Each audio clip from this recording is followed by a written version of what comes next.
Major funding for Telehell is provided by Dave's Archives. If you're looking for retro commercials from the 50s all the way up to the 90s and possibly some points beyond in the future, turn to Dave's Archives, also home to the TGIF live stream on Friday nights. Go to davesarchives.com. By Retrocirq on YouTube, home to the off-duty mime players and all those off-air commercials that he likes to put up so much from the 80s and 90s. Go to YouTube and type in Retrocirq, spelled with a Q at the end. And by the continuing financial support of our patrons at patreon.com/Telehell Podcast, including Beth Campbell, Mr. Cheeseball, Joss Hoskinson, Rick Kalacki Jr., Chris Michaud, Meredith Morrissey, Spare Parts, Jose Pasante, and Neil Weinstein. Thank you.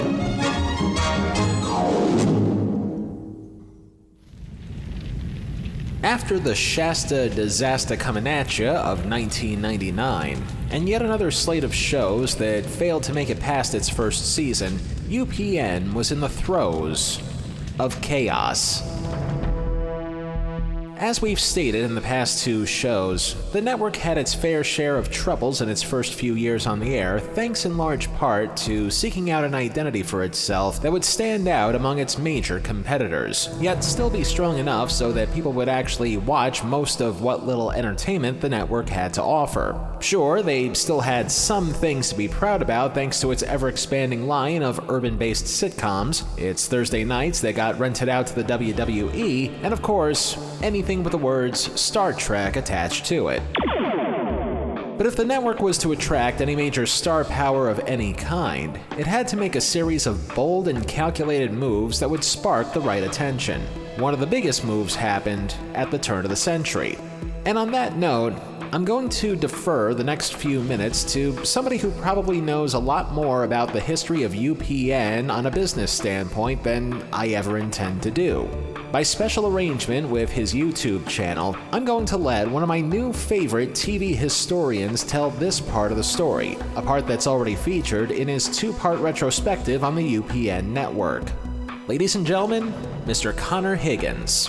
After Fox showed that the status quo of three major broadcast networks wasn't immune to invasion by a fledgling network, Paramount piped up, took notice, and partnered with a station group, Chris Craft Industries, to form the United Paramount Network, a broadcast network meant to go head-to-head with the Big Four. Though it started strong, by 1999 the network was languishing in 6th place, even behind another fledgling network, the WB. 7 short years later, UPN disappeared from the airwaves, and the Big Four is still just the Big Four. So why couldn't UPN replicate Fox's success? What could have possibly happened that led to the demise of a network that showed so much promise? Well, it all started with a merger between UPN's parent company, Viacom, and the CBS Corporation. Now, it's important to understand what both of these companies actually are. CBS, of course, had the TV network, but CBS Television was just a subset of a larger company, confusingly named the CBS Corporation, which had more goodies up its sleeve. The CBS Corporation is actually the same company that was known as Westinghouse until 1997. Westinghouse was an electric company, making a wide variety of things, but most known for things like appliances. They were also involved in broadcasting, and they were instrumental in the foundation of NBC. They also telecast the very first live TV broadcast in 1951, and they owned some radio and TV stations. But don't get me wrong, they were an electric company first.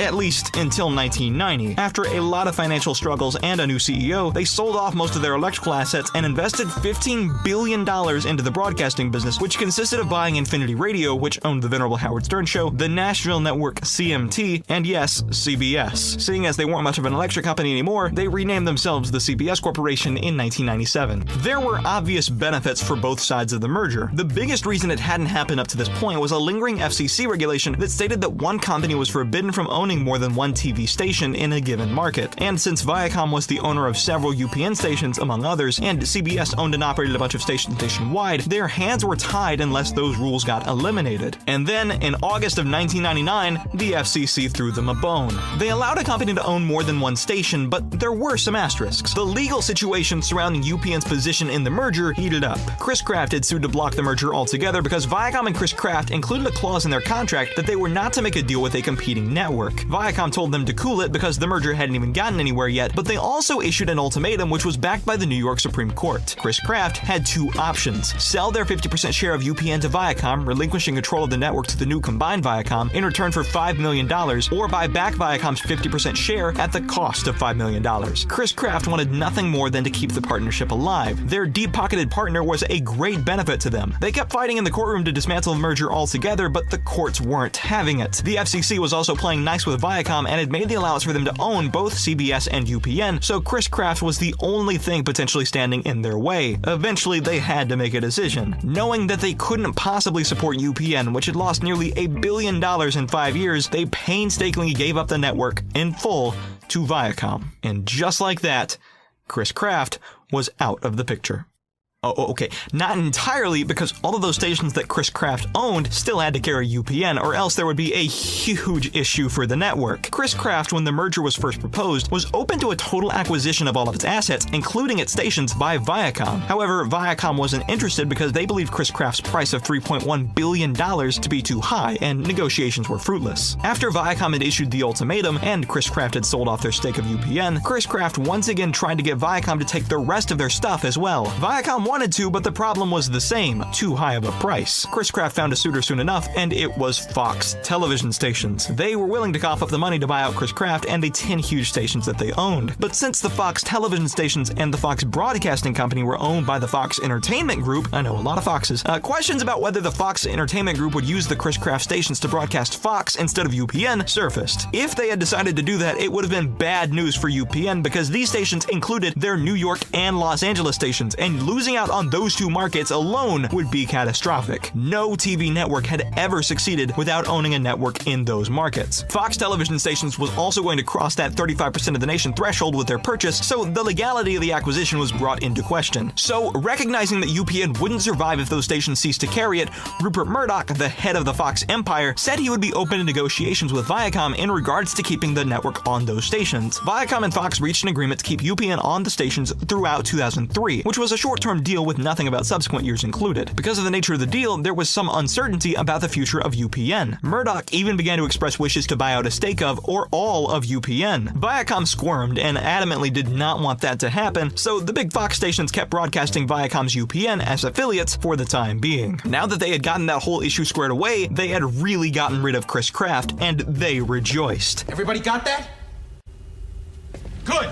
Which brings us to the year 2003. UPN actually gained significant ground in the ratings due to not only the shocking acquisition of Buffy the Vampire Slayer from the WB, or the fact that most of their affiliates now became corporate siblings with the more powerful Fox television stations, but more importantly, both moves wound up attracting reasonably sized stars and creatives alike to the network, resulting in programming that, for the rest of the network's existence, would be, at best, noteworthy to critics and viewers alike, and, at worst, would be mostly shows that actually didn't suck. Emphasis on mostly there. Nothing we can't do with your brains and my barred little underarm juice. Talking about a recipe for success. You said it! Because Denny and Dwayne Mahler are living the American dream! And now, word on the street is it's gonna be big.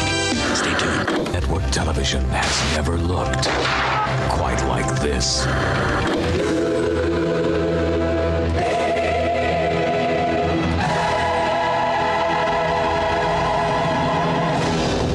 It's UPN November in Telehell. So now, for our final show of UPN November, we ask ourselves once again if people were too quick to trash on a TV show simply because there was one element from that show that pretty much dismissed it on the whole before it even had a chance in the first place. To answer that question, we must now travel to the year 1992.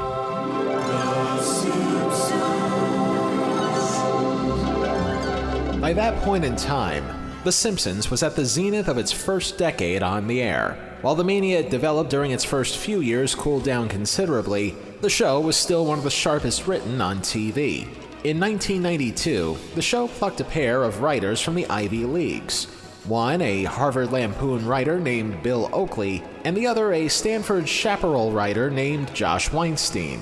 By 1995, the show's 7th season, Credit for how sharp the show's writing would remain fell in the capable hands of the two men who worked their way up to the rank of executive producers and showrunners.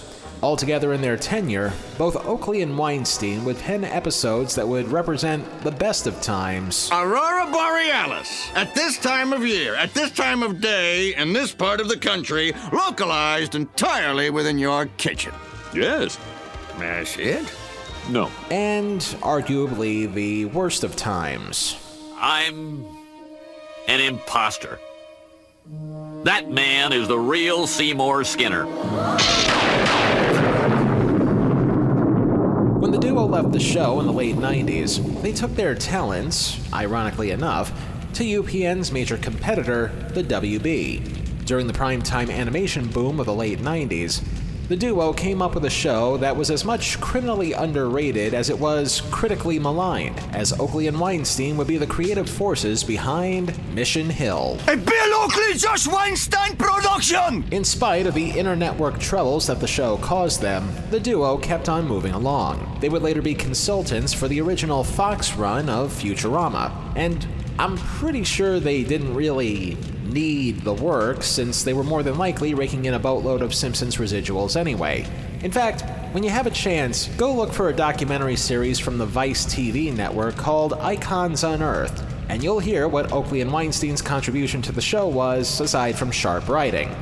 But the thing about being a creative in showbiz is the simple fact that you need to keep creating. And so, in the development year of 2002, Oakley and Weinstein embarked on their next idea when they found themselves working for Warner Brothers Television. This would be a live-action sitcom about a family, but I wouldn't exactly go calling it a family sitcom once I tell you the show's overall plot. It's the tale of two brothers named Dwayne and Denny, pause for obvious joke. Oh, hey guys. Oh, hi, Danny. According to the Wikipedia entry on this show, these two brothers were blue-collared, wrestling-loving, lighthearted roofers with different personalities. The fact that these two are wrestling fans gives us even money odds that their exploits will somehow tie in to UPN's cash cow of a Thursday night wrestling program. But I digress. The description goes on. Dwayne has a loud, in-your-face demeanor, while Denny is a quieter, more thoughtful, easygoing guy. The brothers live their lives to the fullest while dreaming of bigger and better futures, though their fantasies are out of step with reality. All the while, they have a mother with the typical warm, matronly personality that loves their sons no matter what kind of hijinks they get into. The only major thorn of contention for the boys, their mom's new stepfather named Roger, described as a clean-cut game show host who's the polar opposite of the boys. So basically it's a variation on the old odd couple notion of, can two polar opposites get along without driving each other crazy? And on the surface, that seems pretty generic for a sitcom, especially a sitcom that aired on UPN. So naturally, whenever something like that happens, it's then up to the powers that be to try to find a way to make an otherwise generic sitcom stand out among the dozens that are on the air. What they needed was something that would be relatable to the modern-day audience of what looked to be the fall season of 2003. So, what exactly was popular back then? You cannot offer me this ring. I'm giving it to you. Don't tempt me further. Well, Lord of the Rings was pretty big, but Amazon wouldn't get into the TV business for a few more years. Next. So, Sean, it's your birthday. I love 50 Cent. People did like 50, and he would eventually have a bunch of TV shows based on his own life on other cable networks, but UPN already had plenty of urban sitcoms to spare. I think what this show needed was something a little broader as its gimmick. This is the song that reminds me of my trucker. Whoa, wait a minute, hold it right there. Continue. You might be an imposter if you're wearing a trucker hat, not driving a John Deere, and you do not have a mullet to back it up. Sure enough, a mere 3 years after one of UPN's ex-presidents tried and failed to make a full-court press towards appealing to the blue-collar workers of Middle America, it looked as though enough time had passed so that the network was willing to try it again. Only this time around, greenlighting a show that, aside from wrestling, appealed specifically to blue-collar Middle America, right down to the haircuts. And thus, the Mullets were born. Or at the very least, conceived, because now all we need are the right people to actually bring them to life.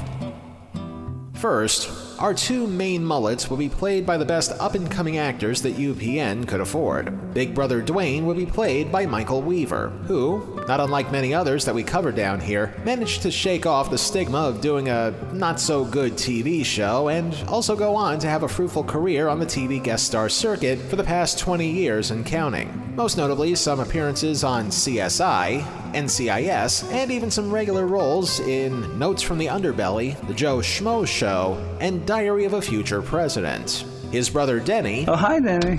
...will be played by David Hornsby. Copy and paste the fact that he made a living on the guest star circuit, including The Joe Schmo Show, but also add to that the longest-running character that he would play on a TV show, Rickety Cricket on It's Always Sunny in Philadelphia. I'm working on my moves. What moves? For my musical. I'm writing a musical, you guys. It's about life on the streets. Archangel has to live on the streets and fight crime. You guys, you gotta make it sexy. Hips and nips. Otherwise, I'm not eating. Of course, regardless of what TV network any show would air on, it would be impossible to get people to tune in if it were entirely full of relative unknowns in the cast. So naturally, the show needed to cast some veterans as well, one of which is no stranger to sitcoms.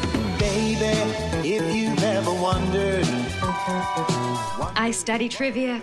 That's why I know everything there is to know about you, Herb. If you know your sitcom history, you know who Lonnie Anderson is. The object of affection for a generation of baby boomers who weren't smart enough to choose Bailey Quarters over her Jennifer Marlowe.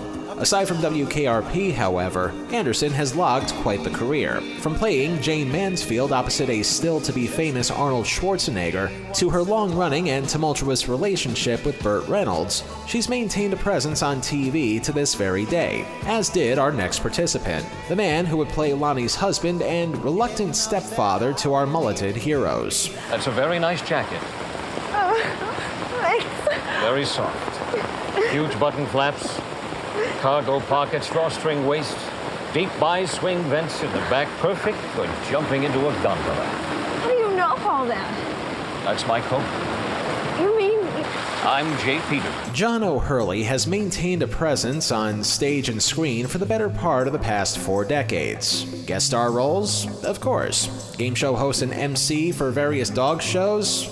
Certainly. But were it not for his recurring role as fashion magnate Jay Peterman on Seinfeld late in the show's run, O'Hurley would probably still be on the guest star circuit in a lesser capacity these days. But since he already hosted a revival of To Tell the Truth by the time this show aired, the role of prim, proper, and sometimes stuffy game show host Roger Heidecker seemed like a tailor-made role for him. But no matter how many good things there were about this show, even before it aired, it's going to have one hair of a time trying to escape certain stigmas.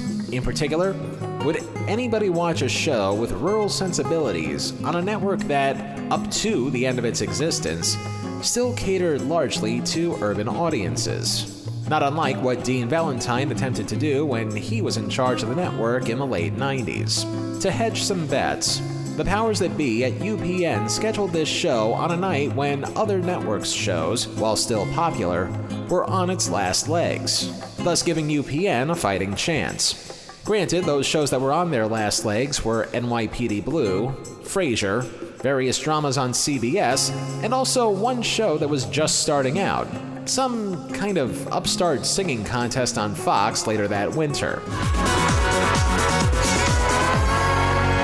Which, incidentally enough, UPN rejected when it was pitched to them, which you can hear more about in Connor Higgins' UPN Retrospective on the YouTube channel of the same name. But as far as our subject goes, not unlike Shasta McNasty, this show would actually have a sneak preview debut immediately after what was still UPN's biggest ratings grabber, after WWE SmackDown. But I'm pretty sure this show will do just fine on its own merits, without catering too much to the wrestling crowd. Please, get real, doctor. As I was saying, we're going to give the Mullets a much-needed haircut after the break.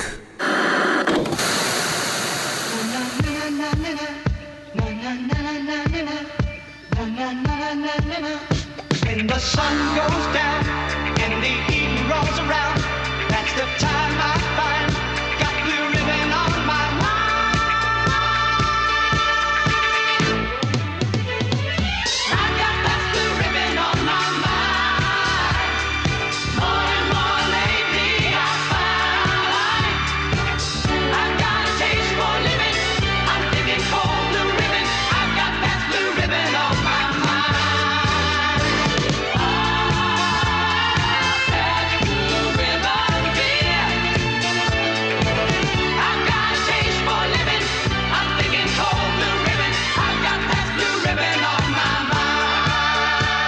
Naturally good Pabst. America's premium beer since 1844. Pabst. A lot to look forward to. This week on Telehell's premium content of The Damned.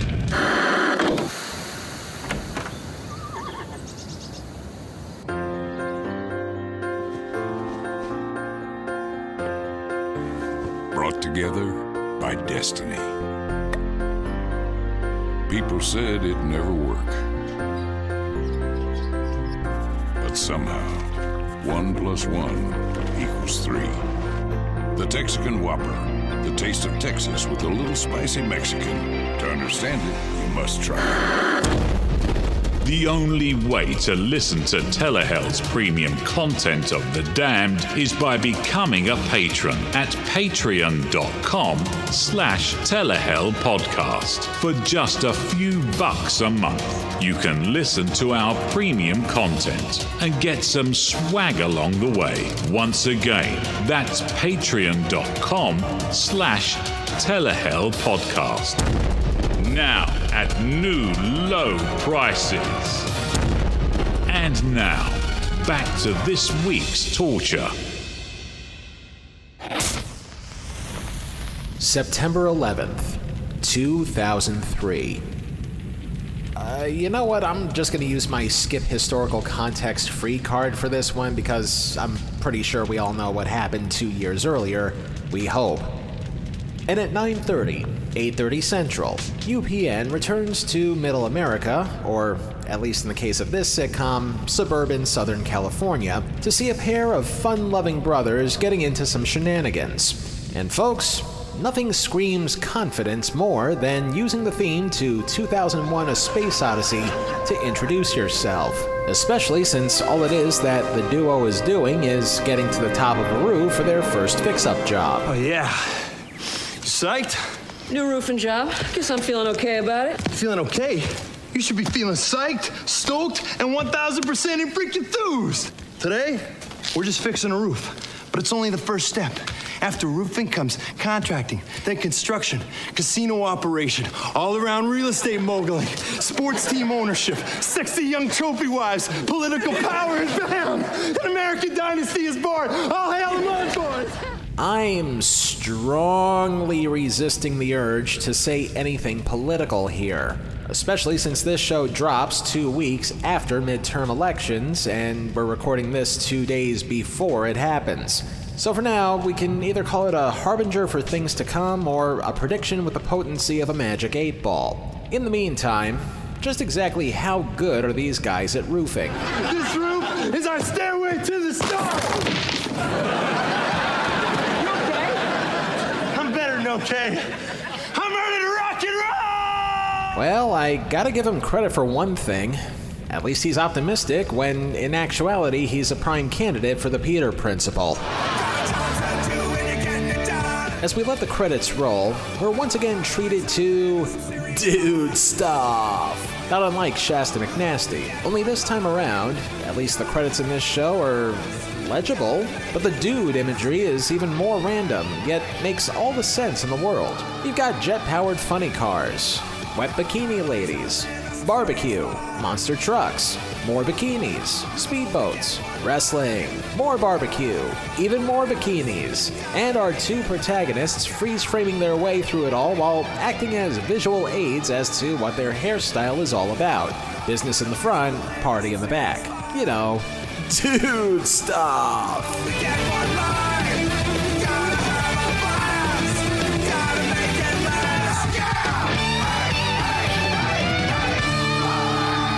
Act 1 begins with our mulleted dudes enjoying some of the finer things in life with their friends, who, coincidentally, also happen to be sporting mullets. Or in this case, one guy with a mullet and another guy with a jerry curl. But about those finer things in life... Who could tell me the 3 sweetest words in the English language? Miller, genuine, draft.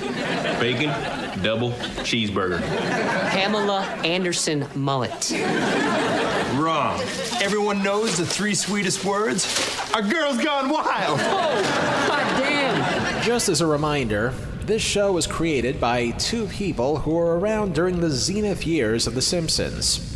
2 people who were Ivy League graduates. A Bill Oakley Josh Weinstein production! As we now see Mommy Anderson enter the scene to break up the boys' extracurricular activity. You cannot go sneaking up on us. I nearly gave you the old karate chop. Roger and I just came by to drop off your laundry. Oh, hi, Gordo. Hi, Bill. How you been, Mrs. Mullet? You can call me Mandy. Besides, I'm not Mrs. Mullet anymore. I'm officially hyphenated. I'm Mrs. Mullet Heidecker now. Look out! Here comes the Heidecker! And Satan bless her for trying and even committing to the bit here, but Lonnie Anderson kinda sticks out like a sore thumb on this show. At least the addition of John O'Hurley as an uptight game show host makes sense because, for a show like this, you need to have somebody around to clash with another person's lifestyle. That's where the main conflict is, which we'll see in a second. Lonnie, I think, may have been miscast for the role. I think she might have been a little too high class in the real world to play the mother of people who seem to be represented, proudly I might add, as a much lower class. I'm not gonna name names, but in the history of television, especially shows about those in the lower class, who else would you see as the mother to these mulleted individuals? Nah, too obvious. It's just me. But don't worry, I'll make you forget all about food. Oh, honey, you've already done that. I think she was busy with another show at the time. You know, every time I go in Russell's Pharmacy, I spend $15 or $20. That candy bar you took cost 50 cents. You saved me some money. Thank you. Oh, well, I guess we're stuck with Lonnie. As we now meet her better half, Roger, let's just say if you know what John O'Hurley is capable of, you're way ahead of me.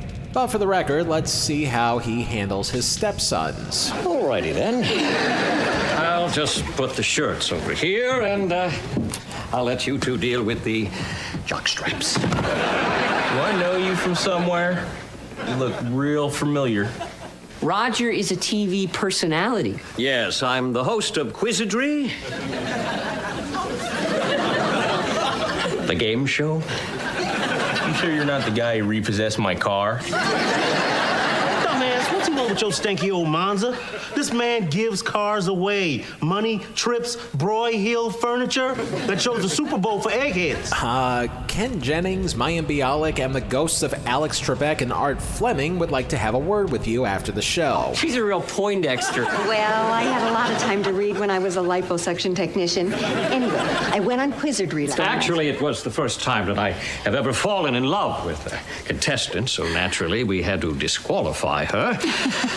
You did walk away with a lovely parting gift. I got just the prize I wanted. A lifetime supply of Roger. So she won Soylent Green? It's the greatest game show love story of all time. Roger, man, can I ask you a question? It's kind of personal. You think you can give me a copy of that tape when you asked that woman what's the strangest place you ever made whoopee and she said up the butt? That wasn't me. That was another show entirely. And thank you, John O'Hurley, for being the voice of reason there. Here's the clip that he was talking about, by the way. Girls, tell me where specifically is the weirdest place that you personally, girls, have ever gotten the urge to make whoopee? Now that we've introduced everybody, I'm all but certain that there's a plot in here somewhere, right? Bet you don't need anything else, huh? Now, you boys know you have the one thing I can never get enough of. Pabst Blue Ribbon. Beer me, honey. We were just wondering, because, you know, your birthday's coming up Saturday. Well, why don't you just surprise me? You two always come up with the best birthday surprises. Go. I know a tape you can get me. That time you said, come on down, and that woman started jumping up and going all crazy, and the boob flew out. Mandy. Okay, speaking as a life and death long game show fan, I think this show is just toying with me at this point. Play it! Yolanda Bowsley, come on down! I have a feeling that this is not legitimate. I know you truly love me, but you don't really love me this much, do you? Bob, they have given their all for you. Yeah. So the plot, I'm guessing, is that little Miss Mullet has a birthday coming up, and it's up to the boys to do something special for her. Pretty boilerplate sitcom plot, but it is only the first episode. Naturally, they want to start with a softball approach to things, as we now see the boys at a local convenience store, where more musings on the modern world takes place, and no, I'm just kidding. It's more pandering to the so-called blue-collar audience. In this case, O'Hurley supposedly gives the boys money to buy their mom's present, which hurts Dwayne right in the pride. Who the hell's that Roger think he is? Giving us money to buy our own mom a birthday present? How much was it? I don't know. Not even gonna open the envelope. We don't need his money. We're big time roofers, bro. Damn straight. We got the longest ladder in the San Fernando Valley. Roger'd know that if he ever made an ounce of effort, instead of just throwing his money around like Ronald McDonald. So naturally, this motivates the boys to find something of great meaning to their mother. So I'm thinking stuff like a spa day, or a casual brunch, or WrestleMania tickets! Obvious pandering to UPN's biggest audience. Have I mentioned this premiered right after SmackDown? Anyway, this brings us to the main idea. How can the boys get their hands on some tickets to an event that's likely sold out by now? Is it going to be the sitcom standard harebrained scheme, like, say, sneaking in disguised as a wrestler nobody's heard of, or try to con an existing ticket holder out of their tickets for the right price, or... You know, they're giving away tickets on the radio. Melanie. Hey, you, working the day shift now? Introduce an unlikely voice of reason on a show that seems to be lacking in reason. Odd twist, but I'll take it. This is Melanie, one of the employees of the convenience store, played by another durable character actress, Ann Stedman. The character will remain Denny Mullet's perpetual crush for the run of the series. But at the same time, if Mary Lynn Ricecup / Jolie Jenkins was supposed to be the Jiminy Cricket for Shasta McNasty, this lady is supposed to be the same for our two heroes. Yeah, I couldn't handle the nights anymore. Every single customer was like Mr. Gross Drunken Freak. We just call him Denny for short. So, anyway, you were saying about the WrestleMania tickets? They're giving away 4 front row seats on Power 99. The top 40 station? Damn, that is non-stop pucatronic, Justin Timberturd, Christina Skankulaire, Brittany Kylie, J-Lo, tunes for goons. To be fair to that semblance of a joke, that kind of music was a pretty easy target back then. But history, and also modern day times, has taught us better, as we now try to see if our two mullet men know how to use a phone. And I'm just gonna go ahead and skip the song that we hear in the waiting to call montage because, number one, we are being simulcast on YouTube, and number two, I don't want that song to become Hell's next ringtone. Eventually, we get to Rock You Like a Hurricane by the Scorpions, which we will also not play because, again, we're simulcasting on YouTube this year. So, let's just get to the punchline. After being awake for 72 hours straight, the song finally plays, only for the Mullets to be dead asleep on the roof as it's playing. To say that hilarity ensues for the next few moments is charitable at best. Oh, crap! We got a call! What? Hell, where's the phone? Where's the phone? Where's the freaking phone? It's in your hand! Huh? Oh, yeah! Oh, thanks, bye! 9999. Uh-oh, I'm blanking. What's the rest of the number? 999. No, I got that. What's the last part? 999. 999. 9999. Slow down! What was after the 9? Just keep dialing 9 till somebody answers. Here, give me that. Wait. Hello. Yes, this is Dane and Dwayne Mullet. We won! How freaking stand it! Better watch your ass, world, because nothing's gonna stop the I'm sorry. Finally! Act 2 begins with the boys celebrating their win, and at the same time planting the seed for a storyline that would eventually pay off much later in the show's run. You dog! You like her, don't you? Yeah. I liked her from the first time we saw her. I like her smile, and I love the way she smells. Like nachos. I smell like nachos. Heed the words of the Romans, dude. Carpe Diaz. Seize the Diaz. If you meet Cameron Diaz, you gotta grab her right then and there, because you're not gonna get another shot. Now there she is. What are you gonna do? I'm gonna wait for the right moment. You have been a stubborn SOB ever since Mom dropped you on your head. You're the one who got dropped on the head. Huh? Oh, yeah. 2 Ivy League graduates wrote this. A Bill Oakley, Josh Weinstein production! As we now arrive at the moment where the two Sunny Boys give Mom the gift of wrestling. Come on in, boys. The party's just getting started. Roger? Dude, you throwing a party for Mom and you didn't invite us? Of course I invited you. I gave you the invitation last week. What invitation? To your mother's surprise dinner party. I couldn't mention anything in front of her, naturally, so I slipped you the envelope. Envelope? Right. You see, most people like to open those, but we just like to crumple them up and get mad. Unfortunately, we get a misunderstanding that Even Three's company would leave the room in a huff over. And instead of getting bogged down with a case of class warfare, you know, the snobs versus the blue collars, the stuffed shirts versus the rednecks, La Bernardin versus Golden Corral, you get the picture. Oh, you look just fine. You've got shoes, you've got shirt. If it's good enough for Taco Bell, it's good enough for me. And the thing is, I have no complaints about a story like this being told in any medium, partly because tales of class warfare has been a staple in many forms of media, possibly since words could even be transcribed to people. It's always a case of one side clashing with the other until ultimately both sides find some common ground. And the story itself is not limited to comedy. Hell, one of the biggest TV shows to debut the same year that this one did practically based its entire series on such a thing, only with drama and much more memorable dialogue. Welcome to the OC, bitch. Isn't that the catchphrase? Am I right? Was that the cat? Welcome to the OC, bitch. So now, the question isn't so much the quality of the content, but rather, how do they use this content in their own way without making themselves look foolish? Perhaps we should hear from her two sons first. Wayne, is there something you would like to say? Damn straight. Mom, we got a big surprise for you, but it's real time sensitive. Dude, so shut up. You're gonna put Mom in an awkward position. I'll put you in an awkward position. No, please don't leave. Looked like a great dinner, Raj. Too bad about those idiots. Now, hold on. My sons are not idiots. And if there's anybody to blame for this, it's me. Because I taught my sons to love life and live it to the fullest. And I am proud to be the mother of Dwayne and Denny Mullet.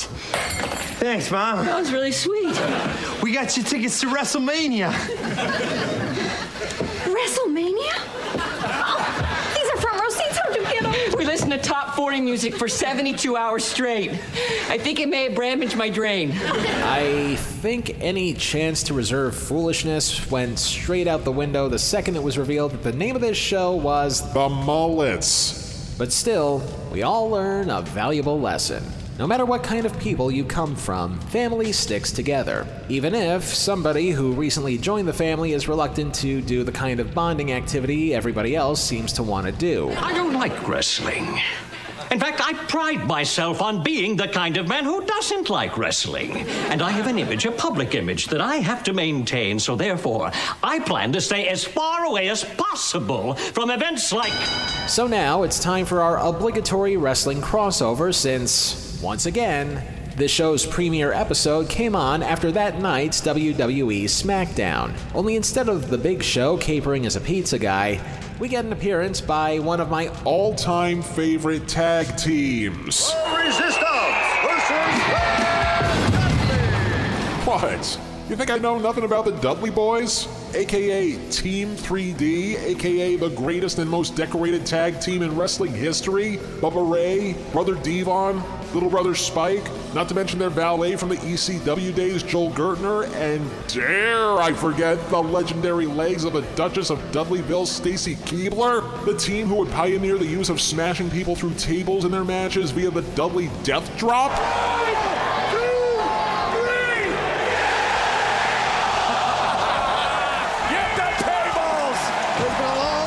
Come on, I do have a life outside of hell, you know. But again, I digress. Not unlike the Big Show being a saving grace for Shasta McNasty, the Dudleys do the same thing for this show, by giving John O'Hurley some much-needed street cred. They're not actually getting hurt up there. Man, you hearing this? Damn pointy head. Who does he think he is? Spouting off to our fans like that? Incredible! The Dudleys are throwing a wild card into this match. Game show host Roger Heidecker. He's not too happy about this, but the crowd is loving it. Oh my God, Roger. It's okay, Mom. It's all just make-believe.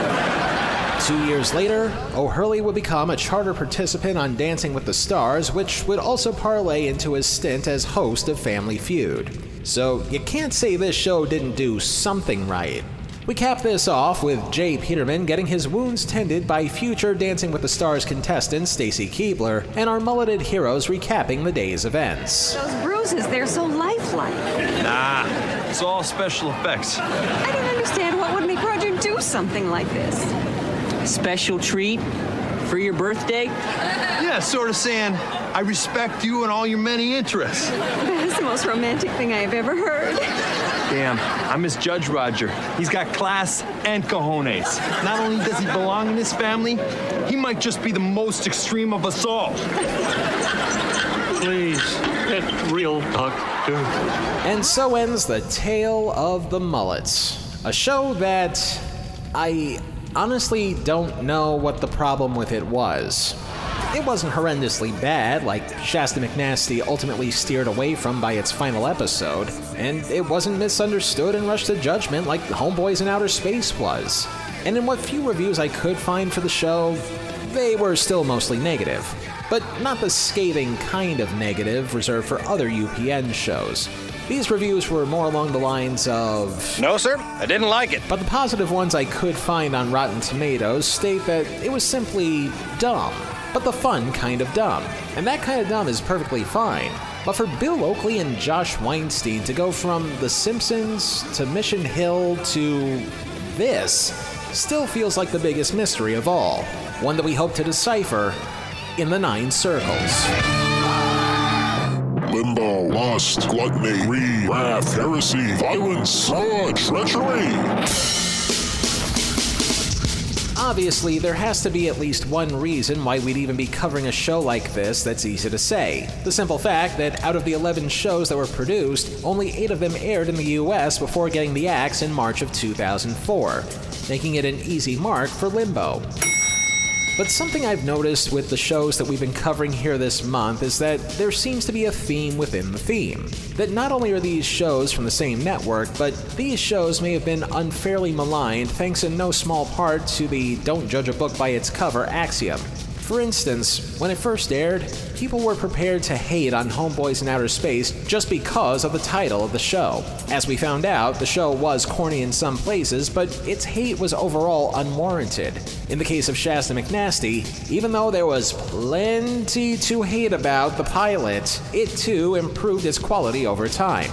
Not enough to redeem itself completely, but I still firmly believe that if the rest of the series was more like their final episode, the show may have stood a chance of staying on the air a little longer.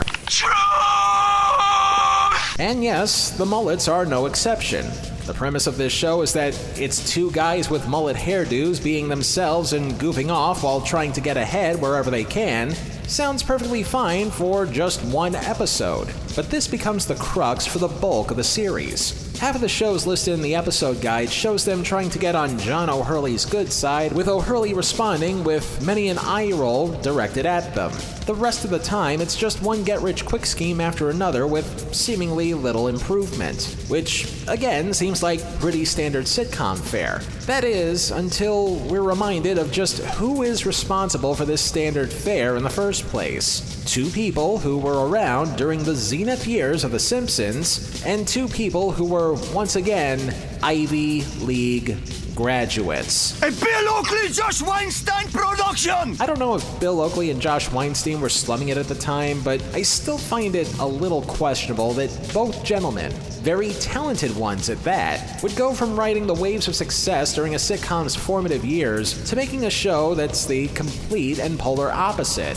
This show, hate to say, kinda feels like heresy against their best work. P.S. If either Bill Oakley or Josh Weinstein comes across this podcast by accident, please don't take what I said completely seriously. I'm just genuinely wondering what the connection was between The Simpsons, Mission Hill, and redneck roofers. That's all. Otherwise, I will side with the critics that said that the show was dumb fun at its best. Though, I'd probably need to chug some Pabst Blue Ribbon in order to appreciate it just a little bit better. The Mullets earned 2 out of 9 circles of Telehell. As for the rest of UPN's history, there was still 3 years to go in its 11-year lifespan. And there were also many more shows in its history that are worth talking about, many of which will have their own day down here soon enough. And for the most part, the network continued to make its strides in what little time it unknowingly had left. But the ending to this story is going to have to wait a little bit, because in order to close the book on the life of UPN, we must first give equal time to the people that would be both its worthy adversary and eventually its better half. The bills continue to pile, go bankrupt in style, just pay the electricity, spark up the big screen, and watch the WB. Yeah! Next time on Telehell, the subject for our next channel surfing theme month is the other side of the coin, as we usher in WBcember with something that they thought would be considered comedy. Let's say this tiny ass represents the leading sketch comedy show. This junk bucket represents hype. I changed my name for show business. My real name is Britney Spears. Hype premieres Sunday, October 8th on the WB. Until then, if it's not in Telehell, it's not worth a damn. Our thanks once again to Connor Higgins of the YouTube channel of the same name. Trust me when I say that this guy can run circles around me when it comes to deep dives on television. And yes, that even includes a full-on history of the UPN network, which, full disclosure, inspired us to do the preceding theme month. So thanks again, Connor, and hopefully we can make up for that crossover next year. As for now, here are the credits. Telehell was written, produced, edited, and narrated by me, Justin Hart. All clips used in this program are protected under the Fair Use Doctrine of the U.S. Copyright Act of 1976, and all clips used come courtesy of their respective companies and owners. Some of the music used in this program comes courtesy of YouTube and their audio library service. Telehell is a production of Horton Road and is distributed by Libsyn. Our next episode, not counting the prologue to WBcember, will be on December 11th, 2022. Until then, you know where to reach us on our socials. And yes, that even includes Twitter. We're sticking around there until the inevitable day that it dies, so why rock the boat now? Either way, find us there and on Facebook, both at Telehell Podcast. And of course, if you want to hear premium content, go to Patreon, also at Telehell Podcast.